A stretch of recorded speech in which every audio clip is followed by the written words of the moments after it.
Alright, yeah, so it's about that time of the month. Yeah, I'm just gonna hop right into it. You already know. So real quick, I do kind of want to talk about the song "We Good" by Lil Uzi Vert. Came out on Eternal Take 2, and I know I talked about Eternal Take 2 last time, and I said that my thoughts on it, I'm not quite sure yet. And actually, after several more listens, even after hearing the entire world's kind of feedback to it, in my opinion, I don't think this is his worst album. And I know Lil Uzi Vert kind of stated that this album was just really to get out of his contract, and personally, I don't buy it. It's the same narrative that his own fan base has been going with before he even kind of really kind of said anything. And granted, he hasn't said it directly, but he's pretty much been going with that narrative. It's the same situation as when we were in the Kendrick versus Drake beef, and Drake's fans were like, "Oh, he planted the information," and I mean, obviously, we all know that shit was fake. Granted, that's an entirely different situation. And I think for people who are saying "Oh, there are no good songs on this album," you're literally missing one of the best songs on the album. Those same people who love Love Is Rage 2 and don't like this song, that's shocking to me, because this sounds literally right out of Love Is Rage 2. I guess to kind of prove that this is a Frank Ocean situation, and actually I don't believe it is a Frank Ocean situation, because at the end of the day, from what I recall, Frank Ocean didn't create a piece of shit. From what I believe at that time was that he mainly just put it as an Apple Music exclusive, only in a video format, and then the label crossed it off as an album, which is how he kind of finessed his way in there. And then another thing that I had briefly mentioned in the last video was that Young Thug, the day I was recording actually, Young Thug was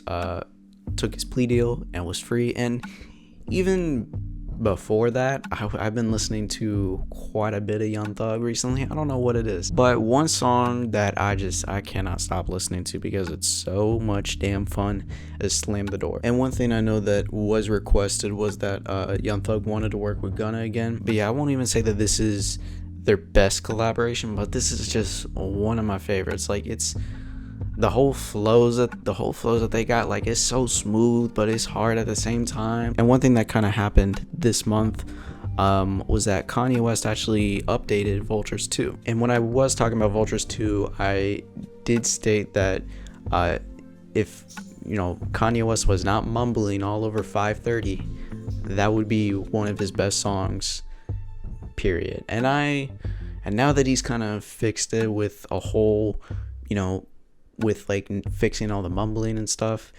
I do believe that it is one of his best songs. Is it one of my favorite songs of his? No, but this new finished version of 530, I really like it, and I really like the inserts of Ty Dolla $ign in there. And then real quick, I also do want to go into another song that I have been listening to quite a lot, not even this month, and actually just throughout the past several months. I just cannot get this song out of my head. I've been wanting to talk about this on these videos for quite a while, but I can never find, I can never find the right time to actually talk about it. And I think right now is probably the perfect time, just because I don't have another Future song in here. The song "We Still Don't Trust You" by Future and Metro Boomin is holy fucking shit. That's one of my favorite songs that's came out this year. I've just been realizing just how fucking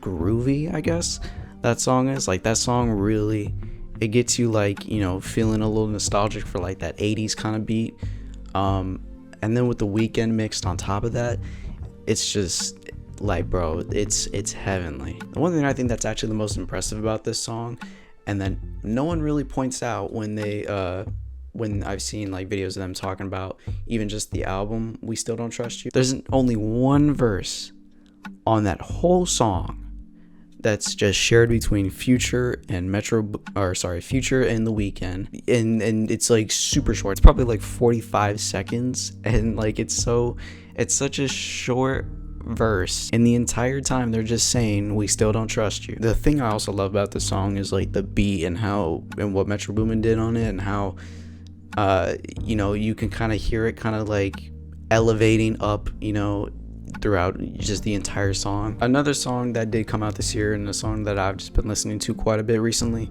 was a song Sorry Not Sorry by Lil Yachty and Veeze. I haven't fully gotten into Veeze yet. I'm kind of working on it. I need to listen to what's the album called? Ganger. That's the album. I know a lot of people love that project, but I just haven't gotten into it yet. I like the back and forth between Veeze and Lil Yachty. Veeze, I argue I probably like Veeze on the song a little bit more than Yachty, but I still like Yachty on the song and the beat as well. With the constant like rapid bass that it has. And on top of that too, one album that I actually listened to recently that came out this year that I never got around to listening to was Lil Tecca's Plan A. I just had a friend who was like, hey, you should listen to the new Lil Tecca album. I was like, shit, okay. And I was surprised of how much I actually enjoyed it. It was just a lot of fun. It was just fun. I think one song that is my favorite is Flowers. For one, I think that's the perfect case for me where I love the beat overall. And I think the thing I love more is just his entire flow on this song. It's just really smooth, and even just with the project in general, it made me think like, man, maybe I've been sleeping on Lil Tecca for a little while. I mean, the only songs I really know from Lil Tecca was just Ransom, 500 Pound, and I just realized, shit, there's a lot of songs I'm talking about on this video. But yeah, going into newer music this past month, I guess the first song I'll go into is actually a song that I've just been seeing all over fucking Twitter. And I've been listening to it so much throughout the month. It's by, I don't even know the name of the guy, but it's called Words to Live By, and it has a Earl Sweatshirt feature. But the main reason why I've just been seeing the song so much has been because of Earl Sweatshirt's verse. And to be honest, I mean, Twitter wasn't lying. This is one of my favorite Earl Sweatshirt verses ever. Like, this motherfucker went in on this beat. Somehow when I listen to this song, when I hear the beat, I'm like, and I'm hearing the first guy go into it with his verse, and he does a great job. But when I hear him going in on it, I'm like, okay, you know, this is a pretty normal kind of beat. But when I hear Earl Sweatshirt rap on it, somehow it works. And if you listen to Earl Sweatshirt, you know this motherfucker always raps off beat. And the one line that I know everybody goes crazy about is the line, free Gaza, we on the corner like Israelites. I mean, that's not even like my favorite line in it. I don't know why, but I think my favorite line on the song is just, I think it's Big Face Benji, the Wizard of Oz, Heart of a Lion, you missing some stripes. And as well, just his energy. Like, I've rarely heard Earl Sweatshirt on this kind of energy before. And it's, whew, I mean, it's a banger. It's a banger right there. And real quick, before we do go any further, I do want to talk about one song. I nearly forgot about it. And I swear, artists need to stop posting songs on their Instagram because I nearly forgot about what I believe is titled Play This by Playboi Carti. This song kind of like came out of nowhere, and he posted it on his second Instagram. And the one thing I wasn't expecting, outside of just, you know, a whole woman almost half naked, you know, on the fucking cover, I wasn't just expecting a new Carti song in general. I don't even know if we're still gonna get the album this year. But real quick, kind of just to briefly go over the song, the main thing I do really like about the song, I really like Carti's whole flow and energy on this. Like, it's, to me, it's very reminiscent of like that old Carti, but like also sticking with like kind of like a newer Carti, almost like something what he did on Different Day. And it's very short, it's very sweet. The, you know, just the hook is pretty good, and the beat is very colorful, very playful, almost kiddish, no Drake. And last month I did briefly talk about how Denzel Curry is coming out with a new deluxe to his album King of the Mischievous South Volume 2. And after listening to the deluxe, it's okay. And it's actually ironic that I'm talking about this because today actually I just copped, if I can even do it with one hand, I just copped this vinyl. I don't even know why I got it. Granted, it is one of my favorite albums of the year, but I mean, look at that. Look at that color. Look at that purple. That shit's, ooh, that shit's beautiful. But yeah, as far as outside of In the Paint, which I did talk about already, And that's still probably my favorite song off the deluxe. Act a Damn Fool was another song I really liked. The hook in particular, I don't even know if it's Denzel Curry who's singing it, because it doesn't even sound like Denzel Curry, but I feel like it is. And if so, I don't know, I think that's always impressive when I can't recognize like an artist. As well as, you know, the other features. I remember one of them was Duke Deuce. As far as their verses go, they do a good job on there too. Yeah, overall, I was just kind of like okay with the deluxe. And then I also talked about last video that EST Gee was coming out with a new album. And this motherfucker lied. And instead, he did drop 2 singles. One of them I have not heard. And I'll say, based off of just listening to EST Gee, I mean, this isn't one of those songs that I, you know, probably will be going back to in the long run. But it is still a great song, and I still enjoy it. You know, I find it unique because from what I'm used to with EST Gee, he doesn't normally rap, I feel like, on slower kind of beats. And I mean, on top of that too, I mean, just his overall rapping performance, and when he's just rapping really fast, you know, it's a fun listen, I'll say. And I know after these next 2 songs, I mean, they're gonna be, this video is gonna be hella long. And of course, probably the thing I'm gonna be spending the most time on is that this month, the one thing I was not expecting at all was a surprise Kendrick Lamar album. And the new album GNX by Kendrick Lamar, I mean, that's as far as my thoughts on the overall album. I'm not gonna go into exactly if this is, you know, better than Good Kid, Mad City, or Damn, or Mr. Morale, or Section 80. It's obviously not better than To Pimp a Butterfly, but as far as my thoughts on the project, I mean, I think this is easily his most digestible album to date. Yeah, and even on the intro track, Whacked Out Murals, he says, you know, fuck a double entendre, I want y'all to feel this shit. I mean, it pretty much speaks for itself. And the thing that I love so much about this album is that it's exactly kind of like what I wanted from Kendrick Lamar this year, where I you know, if he was going to be dropping an album, I thought it was going to be closer to the Super Bowl. I kind of, you know, just wanted something fun after, you know, the success of Not Like Us, and the success of even just, you know, winning the beef with Drake. Somehow still, Drake and his fan base are not letting that shit go, especially after, you know, suing fucking UMG. And I mean, as far as songs go, I mean, there's so many songs I could be talking about on here, whether that be Luther with SZA, Hey Now, which is fire. I know people really like Reincarnated, Squabbled Up, which is probably going to be maybe the biggest song. And of course, now there's the viral song TV Off with the whole yelling mustard. I didn't even think about like, oh, why is he yelling at it like that? I was thinking like, it's kind of like, you know, like when you go to a concert and then they bring out like a special guest, and that special guest, like, they act like, oh my gosh, it's so great to see you, even though you know that you saw each other backstage. That's kind of just how I thought about it, where he's just yelling at it, where he's like, hey, it's mustard, you know. But that song is fire too. But for me, I was stuck between 2 songs. I was stuck between Man at the Garden, which, oh my gosh, that song is like, if you ever have self-doubt, just listen to that song. Just refuels your soul, man. Like, just every time he says I deserve it all, just, oh my gosh. But I do think my favorite song on the album is, going back to that intro cut, Whacked Out Murals, which is, I mean, that song alone is the kind of energy I needed after the whole beef. And as a matter of fact, I think this is like the perfect kind of energy that is brought to the song, to where on the song it's pretty much, you know, just, you know, fuck you, this is my moment. I know he calls out Lil Wayne, which wasn't even a diss, so I don't even know why Lil Wayne is kind of responding on this type of timing. He calls out Andrew Schultz, calls out Snoop for posting Taylor Made. But just overall, just energy in particular, like, it's the biggest, like, kind of, it's like one of the biggest, like, I'm him kind of songs off of the album.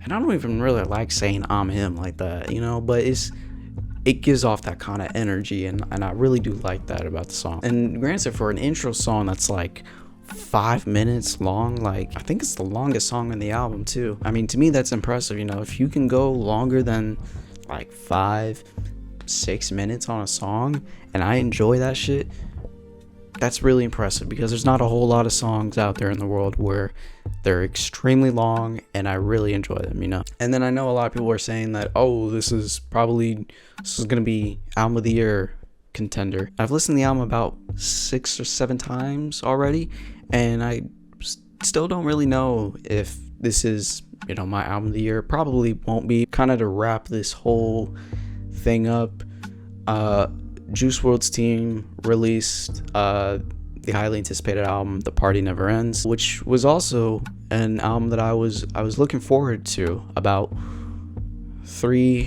2 years ago. I mean, I said this before, but this album has been in like development hell forever, and I think solely because of the reason that there's so many songs that they probably were wanting to be on the album, and then the fans leaked it. And ironically, to no surprise, the fans fucking hated the album, because the main complaint that they have is that, oh, you didn't have this song. Granted, I did hear that there was a deluxe coming.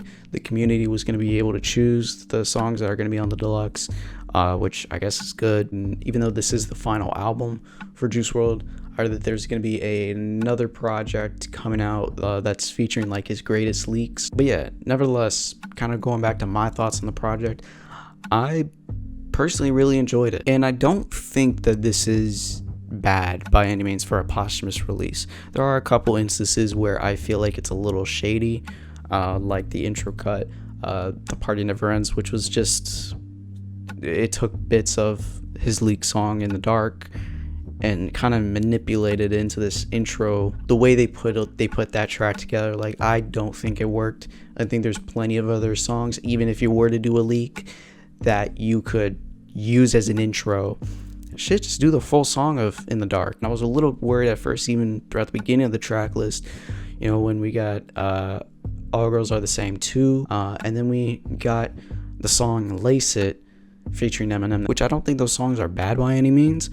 I just don't really like the features on them, which I will say, after Lace It, the album starts to get a lot better, where it's just mainly Juice WRLD songs for the most part, with songs like Cuffed, Condone It, Celebrate, Barbarian, all songs that, well, outside of Celebrate, that features mainly just Juice WRLD, and they're really fun. Party by Myself, I mean, that song to me, I think performance-wise, that's one of Juice WRLD's best.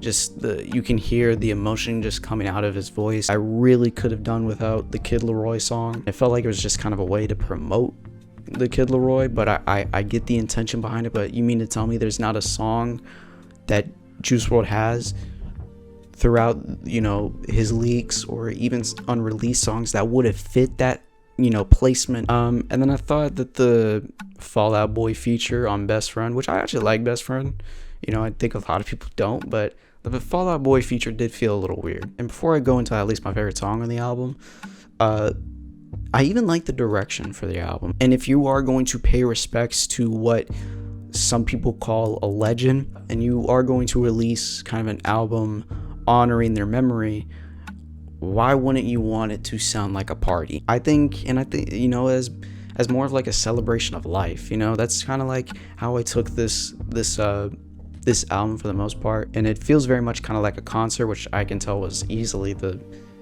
main thing that they were trying to go for, was making it feel like a concert with all those clips in there. And granted, I don't even like posthumous albums like that, but you can do it in a right way. And I think at least when XXXTentacion had his posthumous releases, that put such a bad taste in everybody's mouth, to where everybody outside of Mac Miller who had a posthumous release, like people were so quick to be like, oh, this is terrible. And of course, I kind of digress. The main reason why, you know, you probably are watching this video is just because you want to know my favorite song. It's actually the last song on the album, called Spend It. I really like the beat from Zaytoven. I really like that a lot, with just the piano playing, and even Juice WRLD's energy throughout here. You know, in this flow, I really like that. It was definitely one of the biggest highlights for me on this whole project. And then kind of even the way the whole album kind of wraps up, you know, with this song, and it goes into Juice WRLD kind of talking on stage, you know, saying, you know, you can do whatever the fuck you want. I thought it was a great and, like I said, a respectful way to finish the album. Yeah, as far as the remainder of the year, I will be doing another one of these videos closer to the end of the month. But of course, I am, you know, excited just for wrapping up the year. It's already been a phenomenal year for music. You know, I'm excited to see where, you know, the final month of the year kind of takes us. I hate smoke. It's disgusting. It gives me a headache. So whenever I see it or smell it, I make this noise to warn you. Buster!